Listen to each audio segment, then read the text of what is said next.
Hi everyone! Good evening guys! Ayan, isi-share ko lang po ang aking nabili na doorbell sa Shopee. Ayan guys, so ang nabili ko, ang price nito ay 151.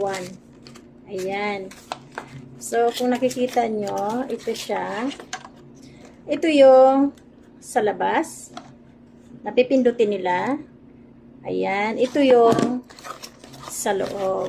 Ayan guys. So wireless po siya. Napakaganda gamitin ito guys. Lalo-lalo na sa may mga tindahan. Kasi ako, kapag may ginagawa ko sa loob ng bahay, so hindi ko naririnig pag may customer.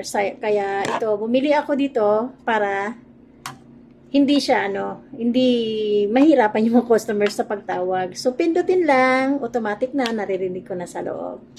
Ayan. So, yan lang guys. Kung gusto nyo po mag-order, ayan. So, pindutin nyo lang yung link. Ayan. Sa baba. So, thank you for watching. Bye-bye.